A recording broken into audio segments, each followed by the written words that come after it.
from the Lakeside Newsroom of the Henrico Citizen, your hometown news source since 2001. This is the Henrico News Minute with publisher Tom Lapis. New this morning, police find a small child in Eastern Henrico and they're looking for his family. And this week, the Henrico School Board will discuss collective bargaining. We'll tell you about those stories and more in today's Henrico News Minute. It's Tuesday, September 24th, 2024. It's brought to you today by the Forward Foundation. And now for the news. In the overnight hours this morning, Henrico Police found a 2 to 3-year-old child alone in the area of Piney Ridge Drive near Creighton Road in Eastern Henrico.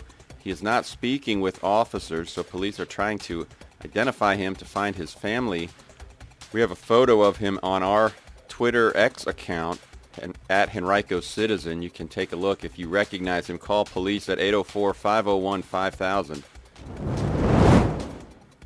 At a work session on Thursday afternoon, the Henrico School Board will look over information collected by Henrico School Superintendent Amy Cashwell about how collective bargaining would work in the division, along with feedback about the idea from employees and other stakeholders.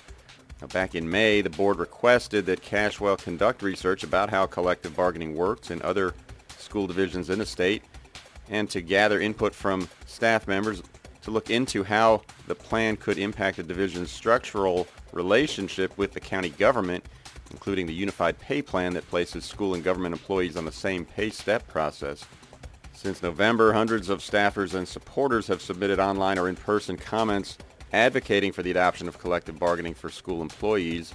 And in March, the Henrico Education Association, the self-described labor union representing educators in the county, said it had collected more than 1,000 signatures from staff in support of the HEA serving as its negotiating body. You can read much more about this topic right now on our website, henricocitizen.com.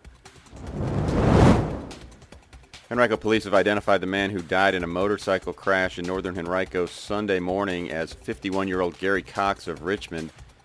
Cox was riding at about 4 a.m. on Brook Road near Wilmer Avenue when he apparently struck a concrete median at that intersection and lost control of the vehicle. He was pronounced dead at the scene. Amtrak and the Virginia Passenger Rail Authority have made some improvements recently to the Staples Mill Amtrak station. They're designed to improve passenger flow and amenities. The entities added a new location for passengers using rideshare services like Lyft and Uber, who now will be directed to the bus loop area on the north side of the station. New LED lighting also has been installed throughout the station, the building's exterior, and the train platform to help improve safety. And inside, the snack shop received a facelift as well. Jon Lugbill, the founding and executive director of Sports Backers, has announced his plans to retire from the organization in June after 31 years of leadership.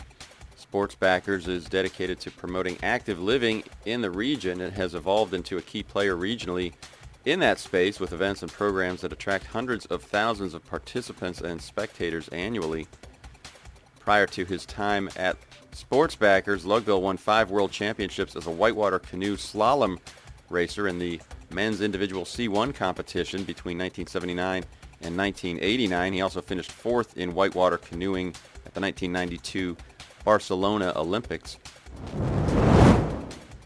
Are you a working single parent in the midst of a financial crisis, or maybe know someone who is? Forward Foundation wants to help. Forward Foundation is a nonprofit dedicated to helping single parents who have children under the age of 12 and need child care but who are ineligible for Department of Social Services assistance because of income levels.